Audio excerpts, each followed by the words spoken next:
ఇప్పుడే country delight యాప్ని download చేసుకోండి. Download the country delight app now. నమస్కారం, మీరు చూస్తుంది సుమన్ టీవీ. నేను మీ కీర్తి. ఇక నవరాత్రుల్లో భాగంగా 6వ అవతారం శ్రీ లలితా త్రిపుర సుందరి. మరి ఈ అవతార విశేషాల గురించి మనకు తెలియజేయడానికి ప్రముఖ ఆస్ట్రాలజర్ బ్రహ్మశ్రీ నందిపట్ల శ్రీహరి శర్మ గురుగారు ఉన్నారు. నమస్తే గురుగారు. వాగర్థావివ సంపృక్తౌ వాగర్థ ప్రతిపత్తయే జగతః పితరౌ వందే పార్వతీ పరమేశ్వరౌ. ఆదిత్యాయ చ సోమాయ మంగళాయ బుధాయ చ గురుశుక్ర శనిభ్యశ్చ రాహవే కేతవే నమః. శృంగేరి జగద్గురు పీఠాధిపతులకి, కంచిపీఠాధిపతులకి నమస్కారములు తెలియజేసుకుంటూ కార్యక్రమాన్ని ప్రారంభిద్దాం. అమ్మలగన్నమ్మ శ్రీ లలిత అమ్మ చాలా మందికి అసలు చాలా ఇష్టమైన అమ్మ అని చెప్పొచ్చు. ప్రతిరోజు, ముఖ్యంగా ప్రతి శుక్రవారాలు అమ్మవారి ఆరాధన విశేషంగా చేసుకుంటూ ఉంటాం కదా గురుగారు. మరి ఈ నవరాత్రుల్లో అమ్మవారి ప్రత్యేకత గురించి. నవరాత్రులలో 6వ రోజు మనం అమ్మవారిని శ్రీ లలితా త్రిపుర సుందరి అవతార స్వరూపంగా మనం కొలుచుకుంటాం.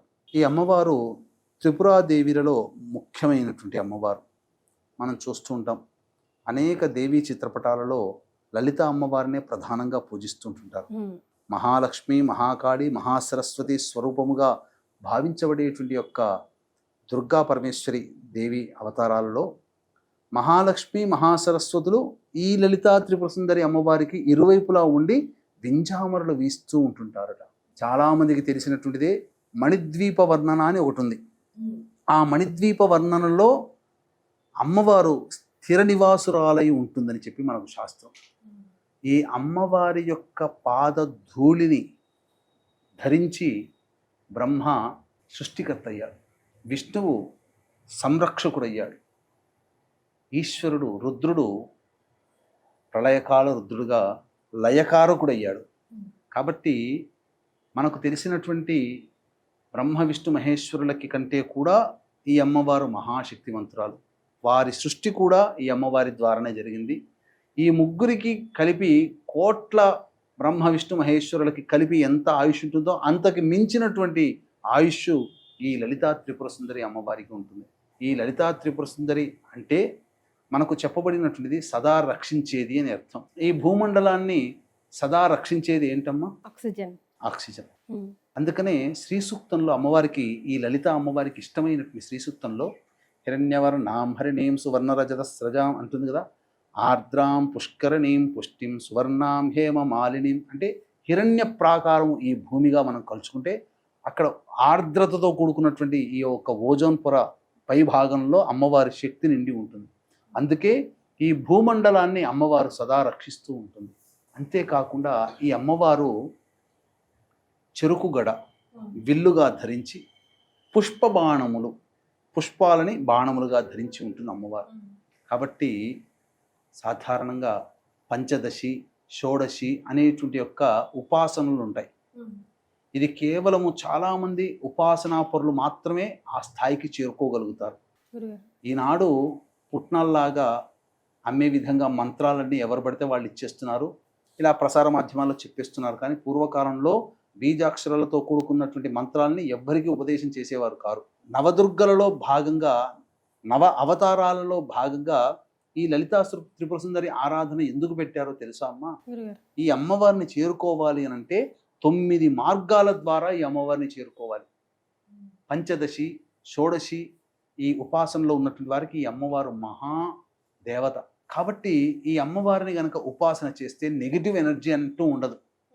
అందుకనే లలితా సహస్రనామము ఎవరైతే ప్రతిరోజు నిత్యకృత్యంలో చదువుతూ ఉంటుంటారో వాళ్ళ జీవితంలో కానీ, వాళ్ళు ఉన్నటువంటి కుటుంబంలో కానీ, అసలు వాళ్ళ జాతకం ఎంత నీచంగా ఉన్నప్పటికీ కూడా ఈ లలితా సహస్రనామాన్ని ఎవరైతే సదా భక్తితో ఆర్ద్రమైనటువంటి హృదయంతో పఠిస్తారో వారికి జీవితంలో గ్రహాలతో సంబంధం లేకుండా, దశాంతర్దశలతో సంబంధం లేకుండా, అవయోగాలతో సంబంధం లేకుండా, చెడుతో సంబంధం లేకుండా సదా ఈ అమ్మవారు ఆ చెడును స్వీకరించి అమ్మవారి శక్తిని ఆ లలితా సహస్రనామాన్ని చదివేటువంటి వ్యక్తులకి అందజేస్తుంది.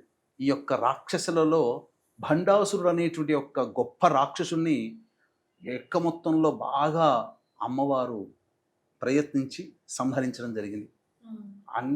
చాలా యుద్ధం చేసిందమ్మ భండాసురుని చంపడానికి. లలితా త్రిపుర సుందరి అమ్మ భండాసుర వధ ఈ లలితా త్రిపుర సుందరి అమ్మవారి యొక్క కృప వల్లనే జరిగింది. కాబట్టి ఈ అమ్మవారిని ఎవరైతే ఆరాధన చేస్తారో వారికి ఎల్లప్పుడూ విజయమే. కాకపోతే ఈ లలితా త్రిపుర సుందరి అమ్మవారిని ఆరాధన చేస్తారు కదా, వారెవ్వరూ కూడా షుగర్ కేన్ జ్యూస్ అంటే చెరుకు రసం తాగకూడదు. అమ్మవారు చెరుకు ధరించి ఉంటుంది కదా, దాన్ని పిండి మనం తాగకూడదు. అందుకని అమ్మవారి ఉపాసనప్పుడు చాలామంది చెరుకు రసం తాగుతారా అని అంటే తాగమండి అంటారు. కారణం ఏంటంటే అమ్మవారి ఆయుధం, అమ్మవారి సదా చేతిలో ఉండే దాన్ని నేను పీల్చి పిప్పి చేసుకొని ఎలా తాగలుగుతాను, అమ్మవారి ఆయుధంగా చూస్తున్నాను నేను దాన్ని అనే భావన ఆ ఉపాసన పరులు ఎప్పుడు కూడా చెరుకు రసం తాగరు. కాబట్టి మహాశక్తి మంత్రాలు ఈ అమ్మవారిని ఉపాసన చేసిన, ఈ అమ్మవారికి సంబంధించి అర్చనాది కార్యక్రమాలు చేసిన చాలా విశేషమైనటువంటి ఫలితం కలుగుతుందమ్మా.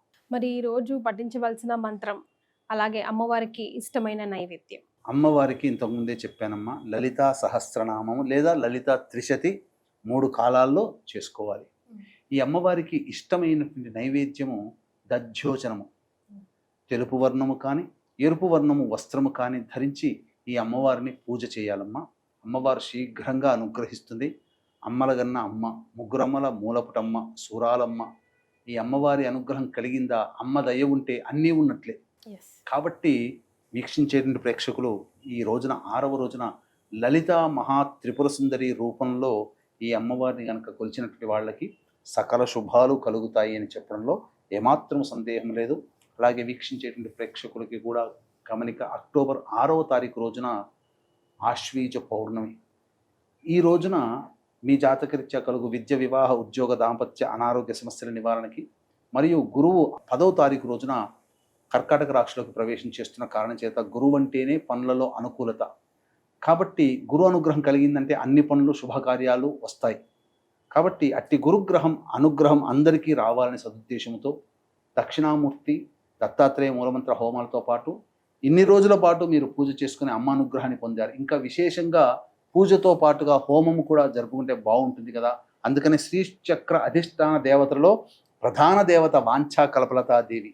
ఈ వాంఛాకల్పలతాదేవి హోమం కూడా ఆ రోజున జరిపించి శక్తిపాతం చేసినటువంటి కరుంగలి మాల మీకు ఇవ్వడం జరుగుతుంది. అవకాశం ఉన్న వాళ్ళు కార్యక్రమ తదనంతరం కాంటాక్ట్ చేసి మీ గోత్రనామాదులు నమోదు చేసుకోవచ్చు. చాలా సంతోషం గురుగారు. 6వ రోజు శ్రీ లలితా త్రిపుర సుందరి అమ్మవారి విశేషాలు తెలియజేశారు. ధన్యవాదాలు. సర్వం శ్రీ ఉమామహేశ్వర పర బ్రహ్మార్పణమస్తు.